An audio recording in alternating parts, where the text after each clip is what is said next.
Fala galera, no dia de hoje a gente vai falar sobre um tema crucial para quem busca segurança alimentar para sua família, para quem está se preparando, se preocupando, né, com momentos de crise, né, no futuro próximo ou não. Bem, nos últimos meses a gente tem visto uma disparada no preço das proteínas, seja a carne, o frango e mais recentemente os ovos. Isso é um fenômeno que está acontecendo não só no Brasil. No Brasil, por fatores mais internos, né, vamos dizer. Mas lá fora tem acontecido por outros motivos também. Por exemplo, essa semana a gente viu uma corrida nos Estados Unidos por ovos. E isso acontecendo em grande parte porque uma nova onda de gripe aviária atingiu os Estados Unidos e aparentemente eles vão ter que sacrificar, aparentemente não, eles vão sacrificar uma imensa parte das aves, né, que produzem. Então, assim, acaba causando escassez. Aqui no Brasil, primeiro que no primeiro semestre de todos os anos é muito comum que o preço dos ovos tenha uma alta. Nunca houve uma alta tão grande quanto essa agora, né, que soma-se a outros fatores, né, desde novas exigências para produtores de ovos, ao preço da ração na safra passada, a desvalorização da nossa moeda, por exemplo, faz com que seja muito difícil competir no mercado local, competir com a exportação, seja para soja, seja para o milho, que são essenciais na fabricação da ração. Bem, e que foi, Mezinho? É que uma formiga... Já volto o vídeo, vou ter que cuidar uma formiga, que uma formiga picou o pé desse cara aqui, peraí. Pronto, depois de uma pequena pausa para cuidar do dedinho do Arthur, que a formiga picou, então vamos continuar nosso vídeo. Nesse vídeo eu vou mostrar o que nós estamos fazendo, o que nós já fizemos e o que nós pretendemos fazer para garantir a segurança alimentar, especialmente no quesito proteína, aqui para a nossa família.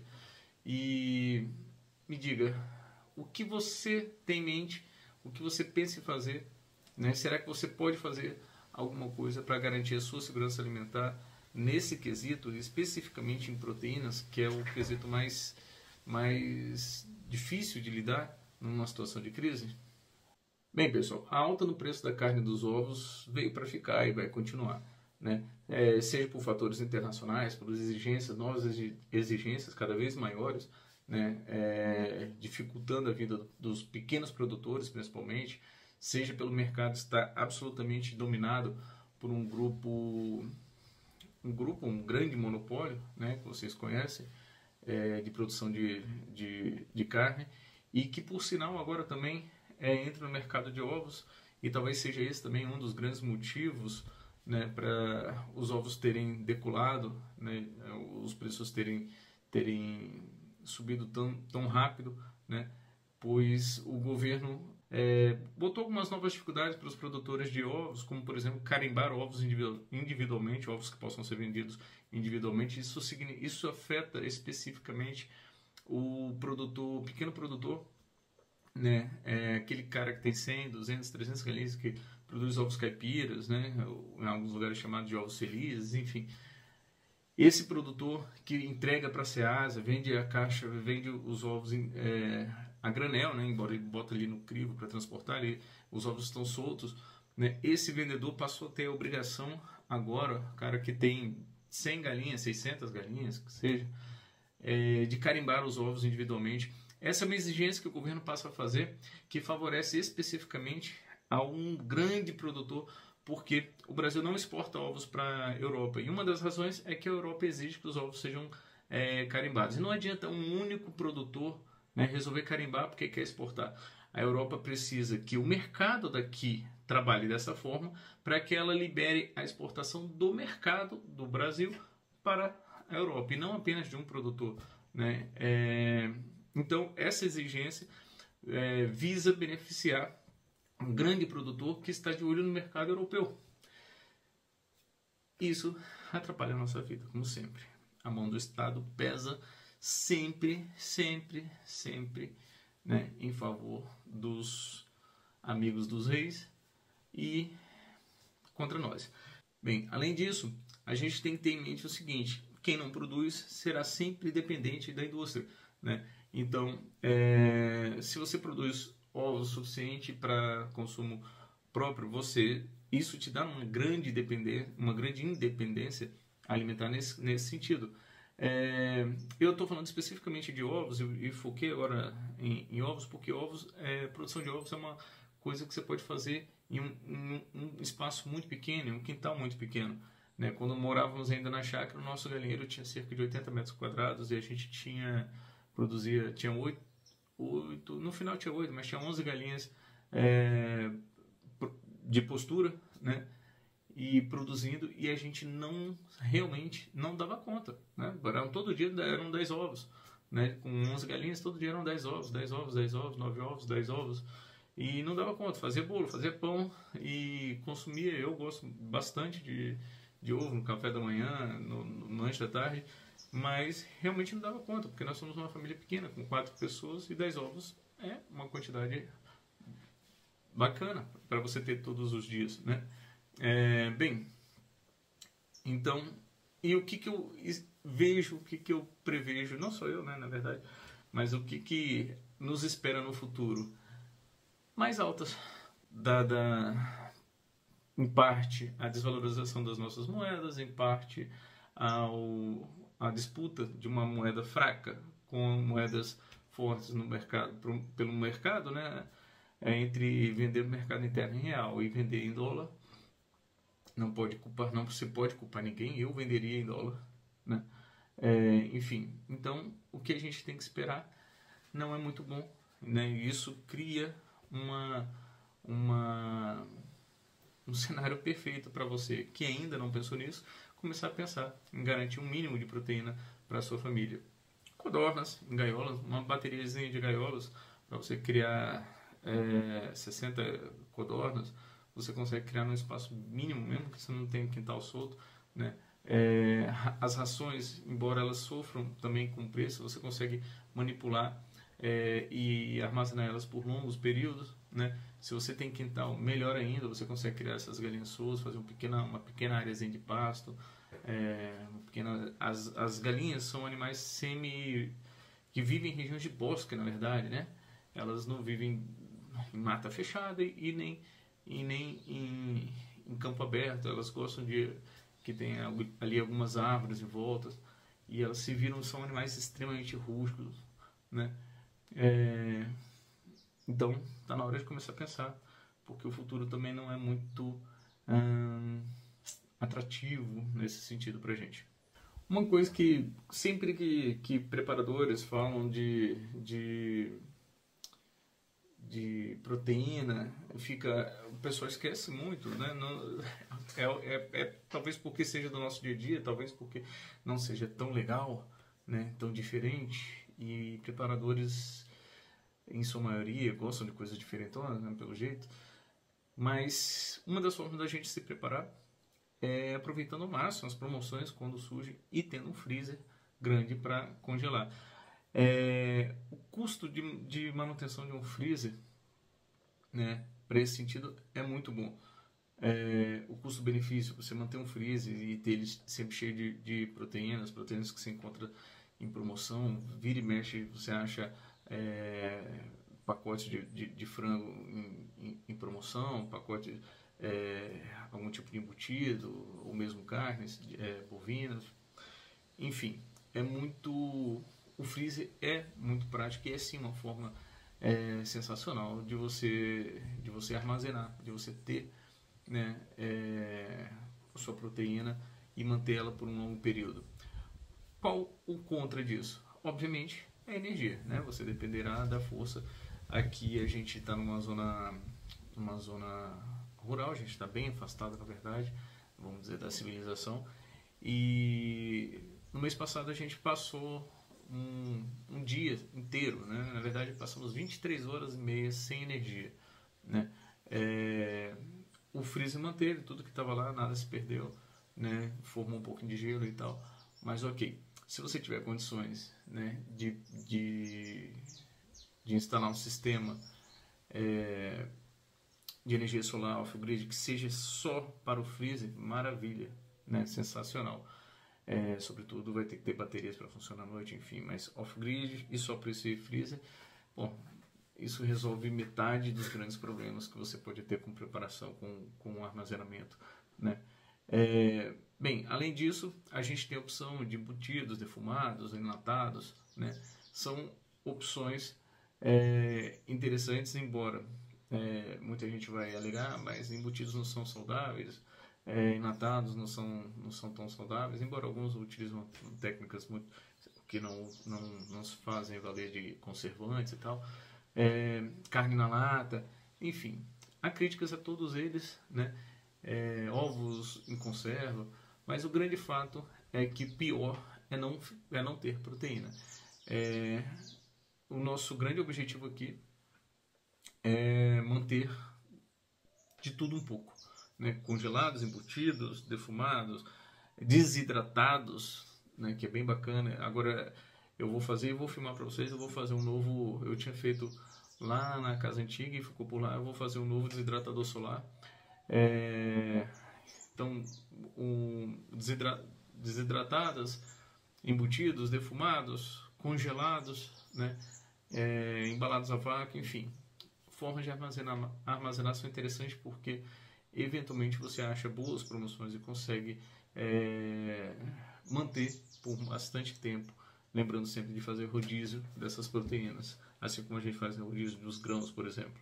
Aqui no rancho agora a gente vai começar a construção do nosso galinheiro. Demorou, atrasamos bastante, a gente está aqui já tem 9, vamos para 10 meses que a gente está aqui, né? E ainda não temos o nosso galinheiro. E iremos construir agora um galinheiro tanto para frangos para abate, né, quanto para produção de ovos frescos. E uma grande vantagem, obviamente, é a gente tem um espaço bacana, então a gente consegue fazer um pasto legal. Eu pretendo plantar uma área aqui próxima, posso até... Bem, quando a gente vai plantando eu faço um vídeo e explico as grandes vantagens do rami. Eu já plantei rami para ofertar para os coelhos gigantes. E tem aqui no vídeo tem aqui no canal um vídeo muito antigo falando sobre. E o rami é uma fonte de proteína sensacional, né? E como você tem uma área muito grande, quando você tem uma área grande, né, você para uma área, por exemplo, que daria para criar 800 aves, eu vou criar muito menos que isso, nem 100 aves, incluindo as de abate. Então você tem uma área de pastagem muito grande, você acaba poupando, né, economizando bastante com ração, com suplemento e etc. Além desse galinheiro especificamente, né, para as galinhas de postura e de abate, essa semana inclusive a gente deve fazer um galinheirozinho pequeno, estilo americano, aqueles cock chickens que eles fazem pequenininho, para as nossas galinhas da Angola, né? A gente está bem, na verdade, nós adquirimos 7 galinhas da Angola, mas nos primeiros dias os cachorros ainda não estavam acostumados, a Jax matou 2, né? E algum animal daqui, né, levou embora outras 4, na verdade. No final só restou uma galinha da Angola que está por aí, né? Mas o nosso grande objetivo com as galinhas da Angola não é obviamente a carne, embora seja maravilhosa. Eu me lembro na Itália era uma carne não é muito difícil de encontrar em restaurante, com o nome de farona, né? E é excelente, a carne é de uma qualidade excelente, mas o grande objetivo delas é ajudar na limpeza no entorno da casa. Então por isso que esse galinheiro vai ficar mais próximo da casa, vai ser um galinheiro mais bonitinho, para que elas fiquem aqui próximas, entrem ali para dormir e eu solte elas durante o dia para elas fazerem a limpeza aqui do quintal, na área gramada. Elas vão ficar entre a casa e o pasto das ovelhas. Bem, mas não descartando os ovos delas, que são, na minha opinião, os melhores ovos que tem, o ovo de galinha da Angola. Bem, depois nós temos... hoje nós temos um pequeno curral, tem um vídeo aqui no canal. Nós temos um pequeno curral onde ficam as nossas cabras, né? Nós temos 4 cabras com o objetivo de é ampliar elas, mas essas matrizes, o objetivo delas é procriação e leite, né? E os que vierem depois, carne. Por enquanto elas estão num aprisco onde futuramente deve virar a área do nosso galinheiro, né? E elas devem vir aqui para a área do pasto, né? Junto com as ovelhas. O nosso pasto está em formação ainda. Nós temos eu plantei o capim aroana, né? Ou aroanã, quem preferir. E só que assim que eu plantei, as chuvas pararam. Não eram para ter parado, mas pararam. Pegou em algumas partes, pegou bem, mas o solo estava fraco. Era uma área antiga de pasto degradado e eu só limpei. E no que o trator limpou o pasto antigo, faltou nutrientes, então não ficou, né, do jeito que eu espero, mas eu ainda vou trabalhar nele. Esse pasto vai receber cerca de, eu acredito que em torno de 8 ovelhas, um carneiro e as cabras. E aí sim, depois que as cabras estiverem aqui, eu vou adquirir um bode, que ele vai ficar em outra área bem distante, a mais de 300 metros de distância, para que assim ele não produza aquele cheiro, aquele almíscar forte dos bodes. Além disso, a gente tem a intenção, né, ainda estou estudando, mas é uma intenção de fazer um chiqueiro, mas vai ser preciso fazer um chiqueiro bacana, com sistema de drenagem bacana, um biodigestor para esse chiqueiro, né, para que todo o esgoto produzido nele seja tratado e depois a água possa ser reutilizada, seja para horta, seja para, enfim, ou voltando para um dos lagos, não sei. Mas é uma vontade que eu tenho, é uma vontade muito grande ter um chiqueiro, né, ter 2 porcos, né, um para reproduzir e um sempre mantido ali para abate. Além disso, nós temos 3 lagos. Esses lagos são, na minha opinião, uma excelente reserva de proteína, porque o que está ali, né, dura muito tempo, né? Os peixes têm uma manutenção muito baixa, de ração muito baixa. Numa época de escassez, se faltou ração, eles não vão morrer em 2, 3, 4, 5 dias, nem um mês, né? Enfim, e há ainda formas de produzir rações alternativas só para manutenção ali. Na minha opinião, a nossa grande segurança em termos de proteína são os lagos hoje, né? Depois com o galinheiro possivelmente é uma outra situação, porque a gente vai ter ovos suficientes, né? Então são 2 cenários muito interessantes, ter o lago e ter o galinheiro com um portezinho maior, além obviamente do pasto. O pasto, para mim, com poucos animais é interessante porque a manutenção é muito pequena, né? E o tempo que eu disponho para cuidar de tudo isso não é muito grande. Tem vezes que, tem semana que tem pouco trabalho de edição, de fotografia, eu saio um pouco daqui e aí eu tenho mais tempo aqui, mas esse tempo eu pretendo voltar a trabalhar com madeira, né, no tempo que eu estiver livre do meu trabalho, e não ficar o tempo todo cuidando de animais, cortando capim, cortando isso, cortando aquilo. Isso é desgastante e isso é o que faz muita gente desistir de animais, né? Uma má programação, né? É o que acontece hoje com as minhas cabras. Dão muito trabalho, 4 cabritinhas extremamente dóceis, mas dá muito trabalho, porque se eu solto eu tenho que estar perto, eu tenho que estar aqui fazendo alguma coisa para estar de olho nelas, porque o pasto eu ainda não posso soltá-las no pasto. E se elas estão presas, diz que está chovendo muito e tal, eu tenho que ir atrás de capim para cortar. Como vimos, a proteína é um risco real, né? E você pode começar se preparando, armazenando, estocando proteína por algum tempo e partir, obviamente, para a produção, para a independência, né? Seja com codornas numa área pequena, seja com galinhas se você tiver um espaço maior, né? Se você tiver um lago à disposição, produção de peixes, um pequeno pasto, enfim, busque essa independência, tenha em mente que a tendência das coisas não é melhorar, principalmente quando se trata de proteína. Mas e aí, você está se preparando? Conta aqui pra gente nos comentários aqui embaixo o que você tem feito para se preparar. Se você cria algum desses animais, né, que a gente já tem aqui ou que a gente pretende ter em breve, como os porcos ou as ovelhas, né? Mas se você tem porcos, ovelhas, cabras, galinha da Angola, galinha, pato, marreco, a gente tem hoje aqui alguns marrecos que não são exatamente nossos, na verdade eles fugiram do vizinho e adotaram aqui, né, a nossa área aqui. Conte aqui para mim aqui nos comentários aqui embaixo suas experiências, se você acha que vale a pena ou não vale a pena algum animal específico. Conta aqui, eu quero saber, porque eu mesmo tenho pouca gente com essas experiências para compartilhar, né, para trocar informações. Então é isso, pessoal. Tenha uma boa semana, né? Muito obrigado por ter assistido o vídeo, se você chegou até aqui. E se você chegou até aqui, né, lembre de curtir, comentar e compartilhar. Isso ajuda. Nosso canal está começando. Vocês já ouviram esse papo 1 milhão de vezes, você já sabe muito bem as razões de colaborar dessa forma. Pessoal, um abração, boa semana para vocês.